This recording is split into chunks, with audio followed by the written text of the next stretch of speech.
Guys, আজ রোববার, বেলা এখন 10টা। আজকে বেশ বেলা করেই উঠেছি। চলো এবার তো আমার ডেলি রুটিন রান্নাঘরে যাওয়া। তবে আজকে কিন্তু অনেকটা ল্যাদ খেতে খেতে উঠেছি। প্রত্যেক দিন সকাল সকাল উঠে রান্না করা, তারপর কাজে বসা, অনেক দিন পর একটুখানি ঘুমোতে পারলাম। আজকে যা যা রান্না করব শুরু করে দিলাম।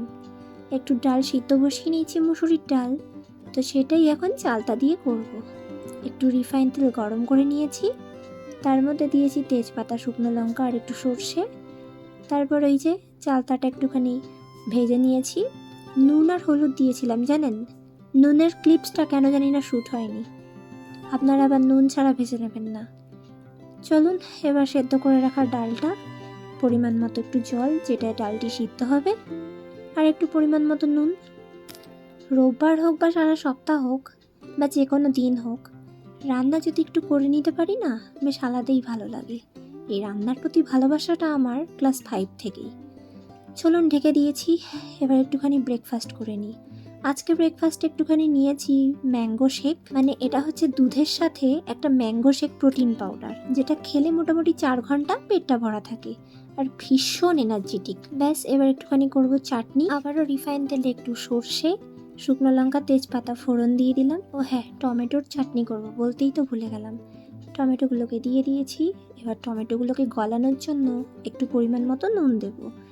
যখন দেখবো টমেটোটা মরে মরে এসছে, তখন সামান্য পরিমাণে একটু জল আর একটু চিনি দিয়ে দেবো। যেইটুকু চিনিতে পুরোটা মিষ্টিটা ব্যালেন্স হবে। এটাই আপনারা কাজু কিশমিশও দিতে পারেন, তবে বাড়িতে নেই সেই জন্য দিইনি।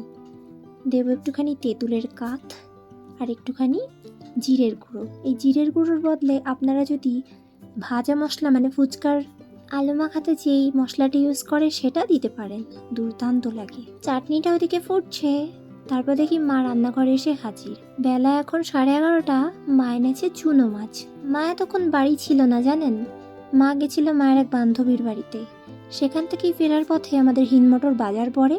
ব্যাস, তার মধ্যে রবিবারও কিছু না নিয়ে এসে থাকতে পারে। সারা সপ্তাহে আমরা যা চিকেন খাই, তাই জন্য রোববার আসলে আর আমাদের চিকেনের প্রতি কোনো ইন্টারেস্ট থাকে না। তখন মনে হয় মাছ হলেই ভালো হয়। মানে আমরা সারা সপ্তাহে প্রায় 3 থেকে 4 দিন চিকেন খেয়ে ফেলি। সেই জন্য রোববার যে চিকেন আনার যে ব্যাপারটা, ওটা অনেক দিন আগেই কেটে গেছে। এখন রোববার হলে একটু মাছ হলেই ভালো হয়। ব্যাস, এখানে আমার ভেন্ডি আর আলু ভাজাও রেডি। মা এখানে সব মাছগুলোকে বেছে ধুয়ে তারপরে নোংরাগুলো ছাড়িয়ে পরিষ্কার করে দিল পুরো, আর নুন হলুদও মাখিয়ে দিল। ব্যাস, তারপর করলাম একটু তরকারিও। এটা কিন্তু কিছু সবজিপাতি দিয়ে মাছের একটা চচ্চড়ি টাইপের। রান্না বান্না শেষ, খেলাম একটা ডিম সিদ্ধ। দুপুর এখন প্রায় 1:30। চলুন করে নিই লাঞ্চ। সবজির যে তরকারিটা বানালাম চুনো মাছ দিয়ে, নেক্সট কোনো ভিডিওর মধ্যে আমি বলে দেবো। তখন ভিডিওটা করতে পারিনি, তার কারণ আমার একটা ইম্পর্টেন্ট কল চলে এসেছিলো। একদিকে কলে কথা বলছি, একদিকে রান্না সারছি। আজকে ভাবলাম রোববার আছে যখন, মাথায় একটু দই দিই। দই, তেল আর একটু অ্যালোভেরা মিক্সড করে আমি যে মাথাটা না ধুয়ে কোথায় আমি ঘুমিয়ে পড়েছি, সেটা আমি নিজেও বুঝতে পারিনি। দুপুর এখন প্রায় 2:30। আমি ফোন দেখতে দেখতে ঘুমিয়ে পড়েছি। তারপর উঠেছি সন্ধ্যে 6টায়।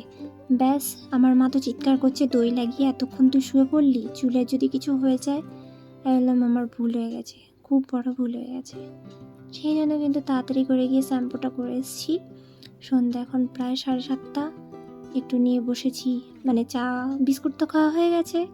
তারপর একটু নিয়ে বসেছি সাবু, যেটা মা মেখেছিল একটু আগে, আর এত টেস্টি মেখেছিল ভাবারও বাইরে। এরকম আমার চুল ফুল ধোয়া হয়ে গেছে। এখনই শিডিউলে বসতে হবে, তবে তার আগে একটা ছোট্ট কিছু খেতে হবে। একটুখানি বানিয়ে নেব কর্ন চাট। ফ্রিজের মধ্যে পড়ে আছে কর্ন, আর ওটা তাড়াতাড়ি না খেলে নষ্ট হয়ে যাবে। সেই মোটামুটি 20 দিন আগের আনা, ডিপ ফ্রিজে রেখেছিলাম বলে মোটামুটি ভালোই আছে দেখছি। আর বেশি রাখা যাবে না। বাটার আর তেল, মানে রিফাইন তেল গরম করে একটু পেঁয়াজ কুচিয়ে নিয়েছি আর একটু টমেটো কুচিয়ে নিয়েছি। ব্যাস, আর পাশে একটুখানি নুন হলুদ দিয়ে কর্নটাকেও সেদ্ধ করে নিয়েছিলাম। এবার সিদ্ধ করা কর্ন, সাথে একটু টক দই, একটু অরিগানো সসেজ, একটু চিলি ফ্লেক্স। আমাদের বড় বড় অরিগানো চিলি ফ্লেক্সগুলো শেষ হয়ে যাচ্ছে, সেই জন্য এই ছোটোগুলো ছিল বলে দিলাম। একটু গোলমরিচ গুঁড়ো, একটু চাট মশলা, আর 1 চামচ মতো মেয়োনিজ। ব্যাস, আর কিচ্ছু লাগে না। এই মেয়োনিজটা ফুরিয়ে যাচ্ছে, জানেন সব কিছু আনতে হবে। এই দোকান বাজারের টেনশান নেব নাকি কাজের টেনশান নেব, ও হ্যাঁ, নামানোর আগে একটু শশাও দিয়েছিলাম, শশাও ছিল ফ্রিজে। তারপর একটুখানি ভালো করে ফুটিয়ে ব্যাস নামিয়ে নিয়েছিলাম। এটা যেরকম হেলদি সেরকম আবার টেস্টিও, সেই জন্য মাঝে মধ্যেই এটা আমি খাওয়ার চেষ্টা করি। আর আমি এমন কিছু খাওয়ার চেষ্টা করি যেটা আমার মাও খেতে পারবে। যেহেতু মা ডায়েট করে, সেজন্য হেলদি এবং টেস্টি দুটোকেই মাথায় রেখে মাঝে মধ্যেই রান্না করি। আর যখনই আমি বেশি অয়েলের কিছু রান্না করি ব্যাস হয়ে যায় মায়ের। মা মেতে মিলে টুকটুক করে একটু খেয়ে নিলাম।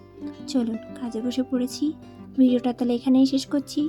সকলে ভালো থাকবেন, সুস্থ থাকবেন, সাবধানে থাকবেন এবং ব্লগটি কেমন লাগলো অতি অবশ্যই কমেন্টে জানাবেন। ভালো লাগলে একটা লাইক করে দেবেন। টাটা।